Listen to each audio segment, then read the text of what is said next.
checking a motor that I believe is bad. We're going to do some testing through the ground control software.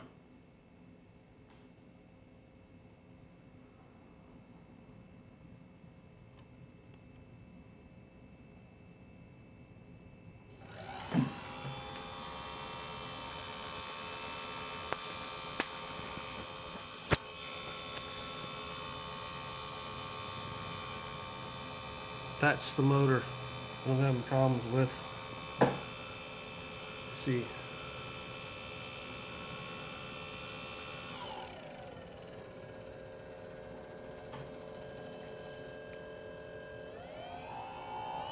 You can hear all the rest of the motors kick in before this one.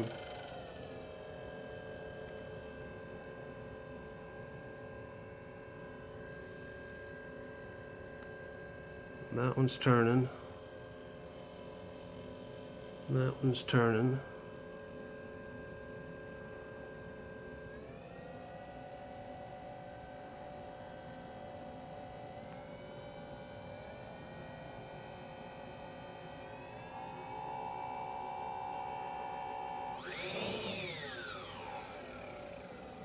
I don't know if I'm having problems with two motors.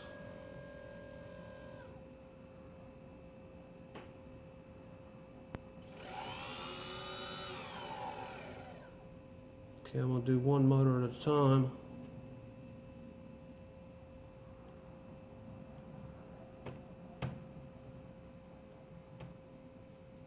Alright. Using the ground control software, I'm going to do motor 1 only.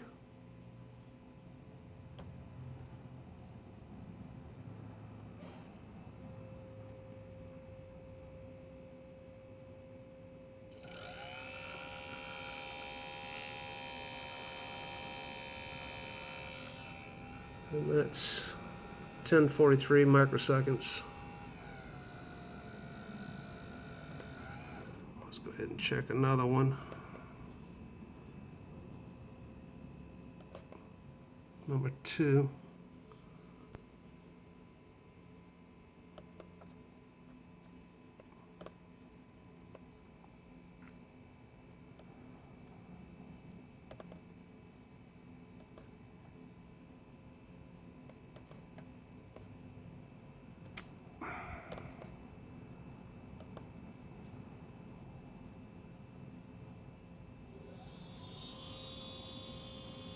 Much quieter.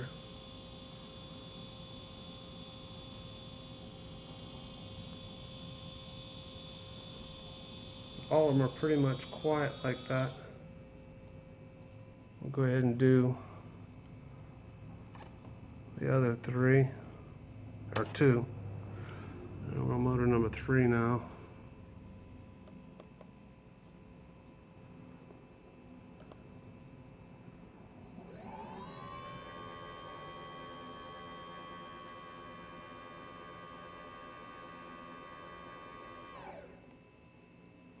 Okay. I'll do number 4.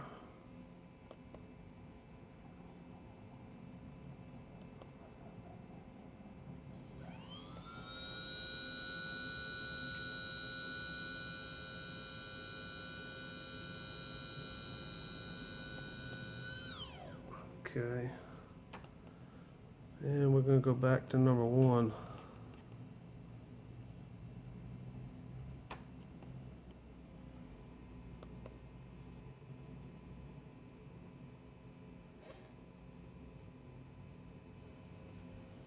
It's not even turning. There it goes. It kicked off finally. And the obvious buzzing, ticking in there.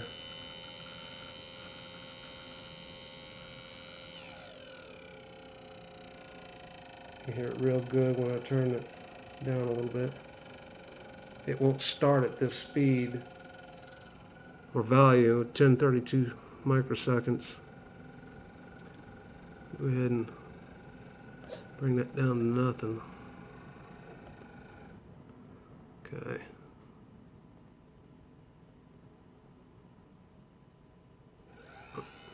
Okay, it finally kicks. It kicks in about 10:30 or 40.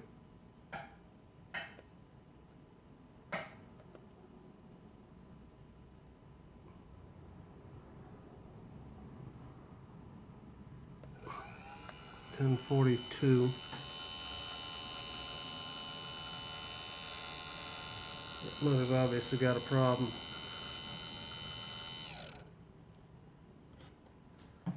And you can turn it. Well, it doesn't catch much like it used to. It's right there. I don't know if you can see that or not. Yeah, right there. And the rest of them are fine all the way around. None of them have that catch like this one does. Of course, it doesn't catch as much as it used to. But that noise bothers me. Just concerned. This thing takes a dive and crashes, and I'm gonna have a whole bunch of wasted money in my hands. I don't like wasting money. 10:44, and okay. Now you can see what it's doing.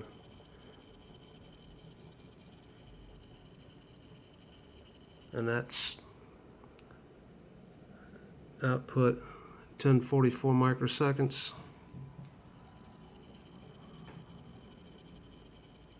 That's an obvious problem with that motor right there.